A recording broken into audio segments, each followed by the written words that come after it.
Hi, good evening. This is now, I think, my 8th attempt. Just like in one of my previous videos, every time I've tried to record this, all 4 of my cats have come along and sabotaged the recording for whatever reason. They don't want me to read this one out tonight, but I'm damn well going to.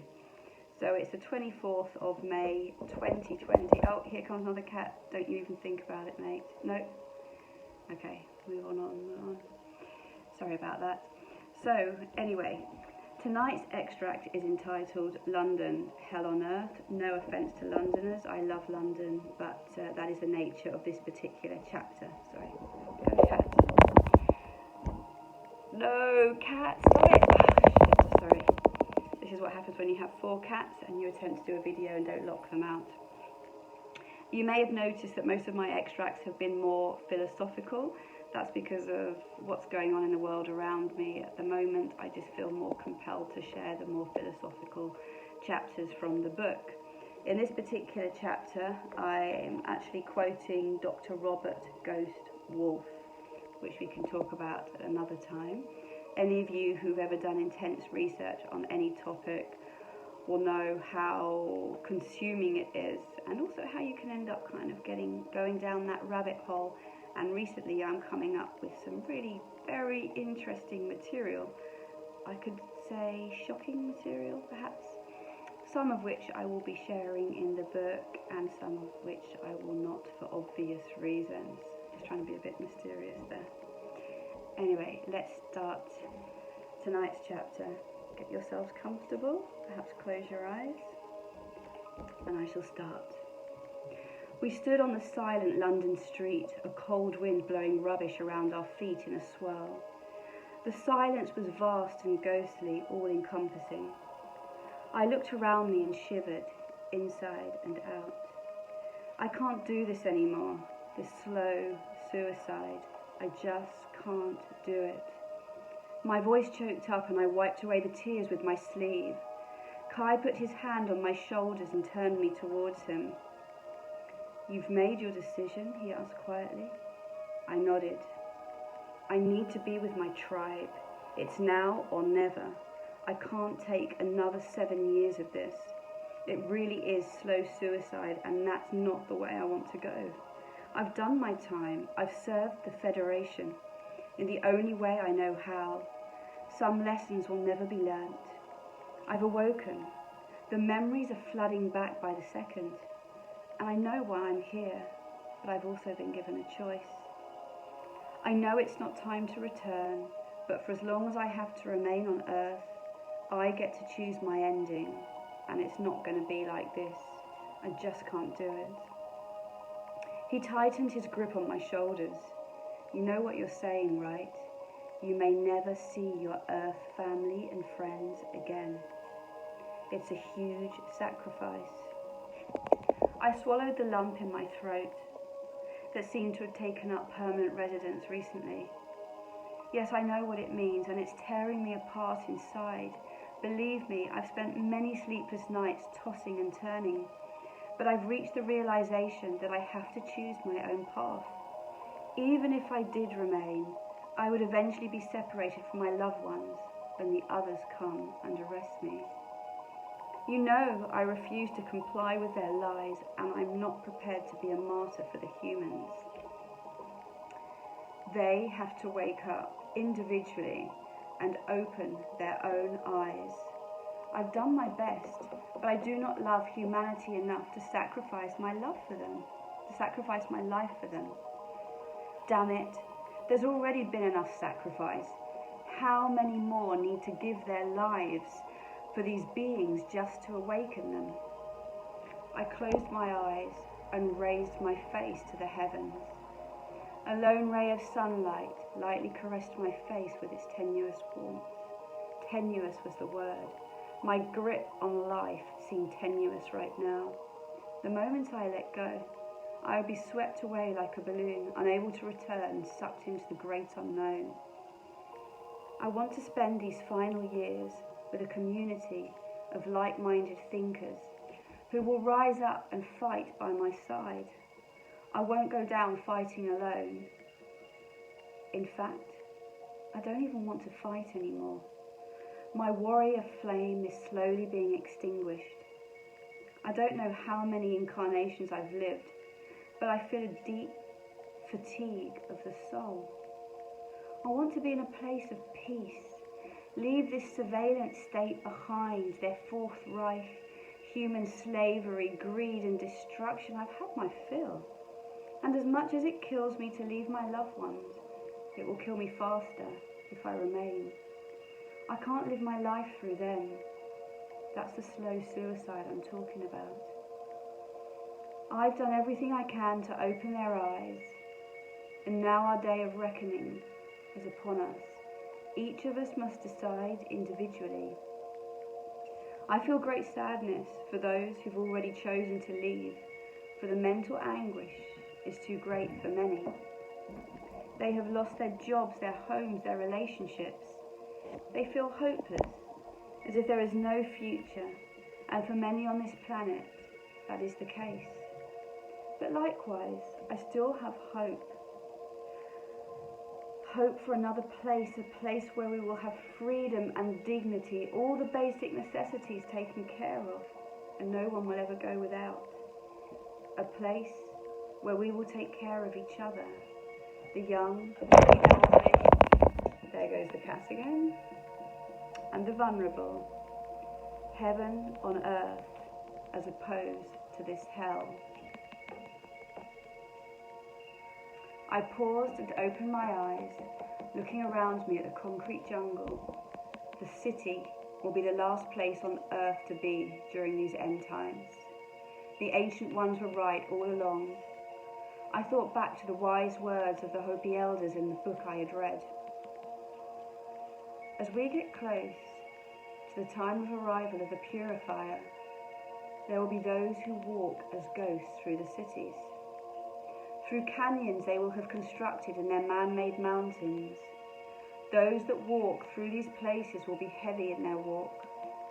It will appear almost painful as they take each step, for they will be disconnected from their spirit and the earth.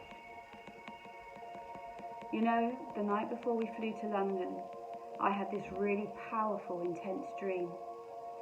The plane we were on was spiraling out of control after an explosion, and Xanthias appeared, along with the faces of the wise ones. The words from the book that I read by Dr. Robert Ghost-Wolf just kept going round and round in my head like an echo, both during the dream and after. I need to read them to you. It was like something inside of me just clicked. In fact, when I first read those words, I cried. They resonated so deeply. I reached inside my bag and pulled out the book that had not left my side since the auspicious day it was given to me. I spotted a battered, decaying wooden bench set back from the roadside. Come. I pulled Kai towards it and sat down beside him. There is so much in here that just took my breath away with its accuracy to present-day events. I've been reading this one part over and over and taking notes. I'm just going to read out random paragraphs and sentences, but not in chronological order, okay? He nodded and sat back, closing his eyes to concentrate fully on my words. I cleared my throat and began. The blue star Kachina would physically appear in our heavens, which would mean that we were in the end times.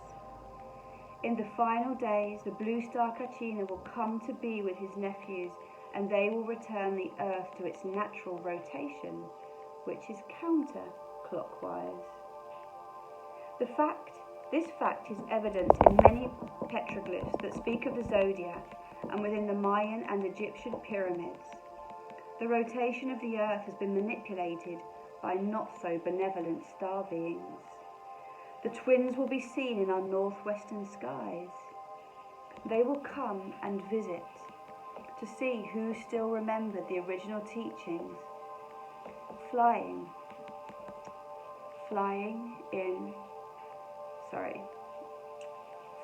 in their flying shields.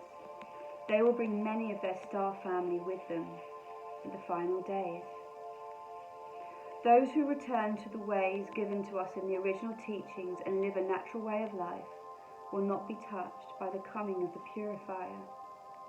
They will survive and build a new world. Only in the ancient teachings will the ability to understand the messages be found. It is important to understand that these messages will be found upon every living thing, even within our bodies, even within a drop of our blood.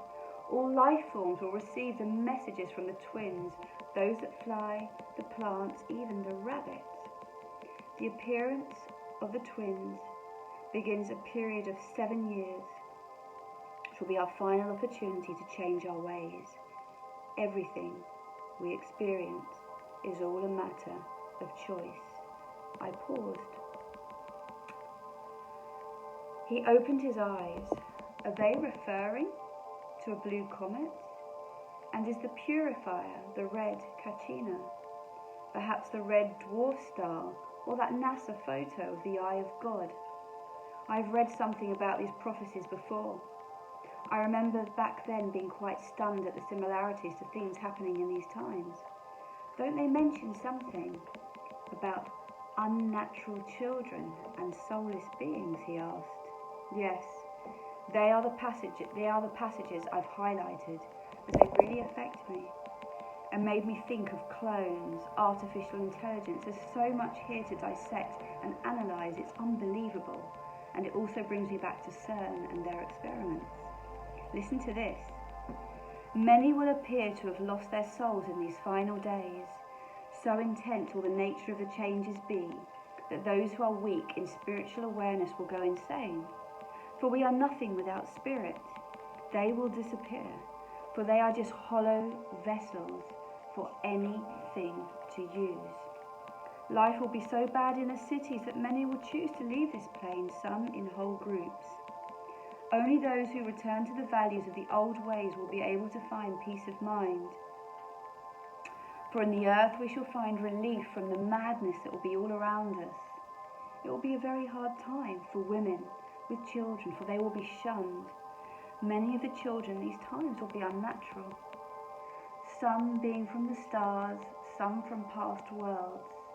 Some will even be created by man in an unnatural manner and will be soulless. Many of the people in this time will be empty in spirit. They will have sampakul, no life force in their eyes. See, that's where I was thinking of clones and AI in general, but also, of course, the Federation, when they refer to beings from the stars and also time travellers. But listen to this bit, which reminds me of CERN. This purifier will show us many miraculous signs in our heaven. In this way we will know Creator is not a dream. Even those who do not feel their connection to Spirit will see the face of Creator across the sky. Things unseen will be felt very strongly. Many things will begin to occur that will not make sense, for reality will be shifting back in and out of the dream state. There will be many doorways to the lower world that will open at this time. Things long forgotten will come back to remind us of our past creations. All living things will want to be present for this day when time ends and we enter the forever cycle of the fifth world. There will be those who would walk in the body that are not from this reality, for many of the gateways that once protected us will be opened, and there will be much confusion between sexes and children and their elders. I paused for breath, and Kai let out a whoosh of breath and shook his head in amazement at what he was hearing. Jesus, this is unbelievably accurate. It's really mind-blowing. It's like it confirms all our suspicions on what's been going on with space weather and the Federation. It's like they're answering all our questions in just one section. I know. I wasn't sure whether to be terrified or relieved. It's just confirmation, again, at the state of humanity and what they've done to this planet, but even more so, it's confirmation of revelation. What was in the note about you and what is tattooed on Ronnie. Everything is tying in now. Also what may be coming next with the sun. I'd be lying if I said that doesn't freak the hell out of me. But I have to have faith. And one of the final paragraphs confirms that. After a time we will again walk with our brothers from the stars and rebuild this earth. But but not until the purifier has left his mark upon the universe. Nothing living will go untouched here or in the heavens. The way through this time, it is said, is to be found in our hearts and reuniting with our spiritual self, getting simple and returning to living with and upon the earth and in harmony with her creatures, remembering that we are the caretakers, the fire keepers of the spirit. Our relatives from the stars are coming home to see how well we have fared in our journey. Okay guys, I hope you enjoyed that section from my book. We just about got through it with only a few interruptions from my 4 cats. So until the next one, stay safe. Actually, I'm sick of hearing that. Enjoy life. Go out there, man, and live it while we still can. See you soon.